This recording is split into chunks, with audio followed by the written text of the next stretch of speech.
Many times in life, there are lines between opposing forces that are meant to be blurred or broken. For example, I like to think that I blur the lines between sophistication and childishness. But today we are going to try to blur the lines between lead playing and rhythm playing because it doesn't have to be a choice. And we're going to do kind of like a little riff type chord thing that incorporates both of them in the same idea, right? So first of all, what we're going to start out by doing is doing like a little bit of a lead arpeggio line, right? And it's going to look like this. Okay, so this is going to be three separate ideas, some of which you've already talked about before, but we're going to start with your middle finger on the 5th fret of the A string, and we're going to slide it 3 frets higher, a minor third, right? And then we're going to end up on 7D, right? So A string 5 to 8 to 7, right? Now we could play it like this, more in like the scale shape, but I want to do it more like this because we're going to lead this into another shape that starts in the same position, right?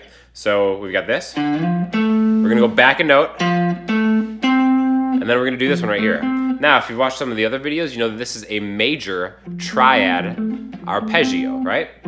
So we're starting on the 8th fret of the A string, going up a major third to the 7th fret of the D string, and then ending with your pinky on the 5th there to make a major chord, right? So we have a minor chord into a major chord, and then we're going to do the same thing. We're going to go back one note and do another one, which is another minor chord, right? So there's the root, minor third, and your ring finger. So all together we have... And we can go back a note to kind of like close that phrase, right? Now, if you drill this, you can get this pretty fast, right? You start slower.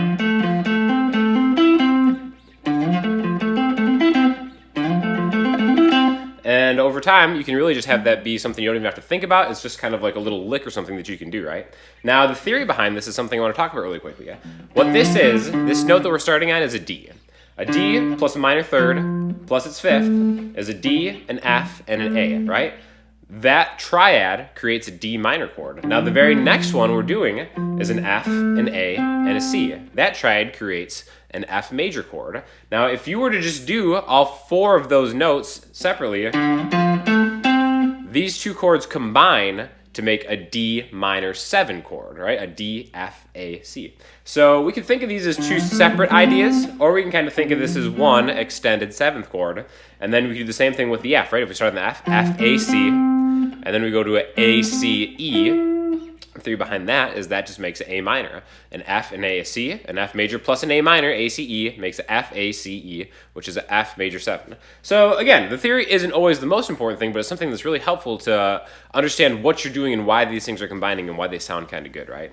So this is just a group of 3 chords is the way we're looking at it right now. And we're going to do another one picking up where we left off, right? So if we start on the A minor one that we just did, the 7th fret of the D string, minor third to the 5th right there, A, C, E. We're gonna continue on, go back to your pinky, and we're just gonna do like a little staircase thing, down a string, back a fret each time. Now this is a C major chord, right? C, E, G.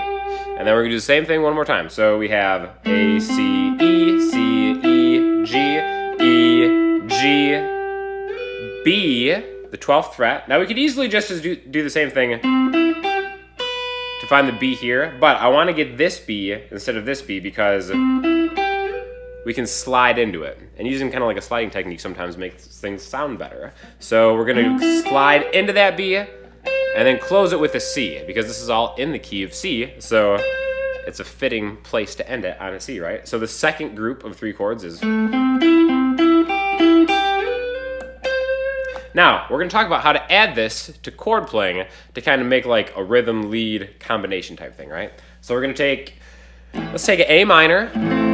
I'm using a bar chord right now because I'm going to go to a G major bar chord, but any 2 voicings of this will do. You can do an open A minor to a G and then slide into it, but we're going to make it sound like this. So we start with the A minor.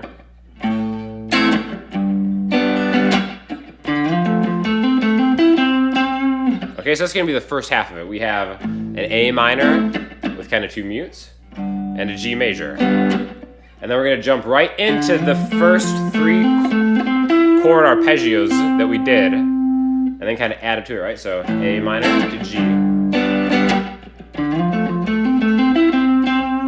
And then we're going to do the same thing with the other set of 3 chords we did, but we're going to change one chord. Let's go A minor to like a C major 7, right? So there's the chord voicing for the C major 7 voicing we're going to use.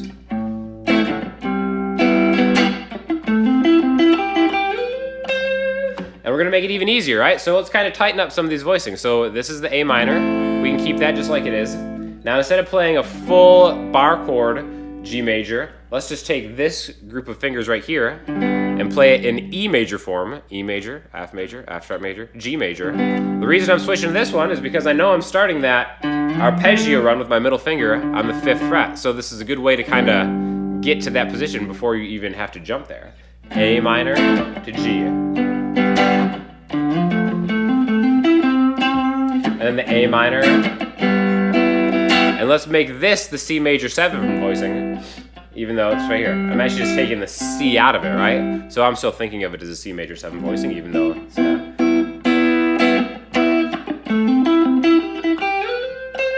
So back and forth we have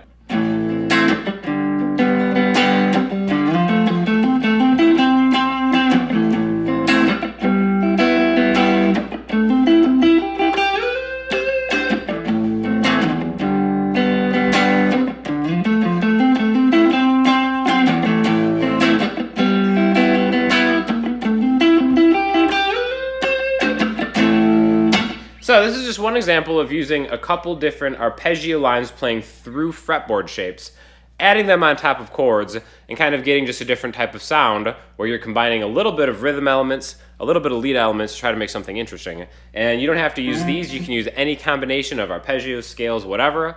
We're just kind of working on ways to add to chords you already know to kind of play through the fretboard and make things a little bit more interesting.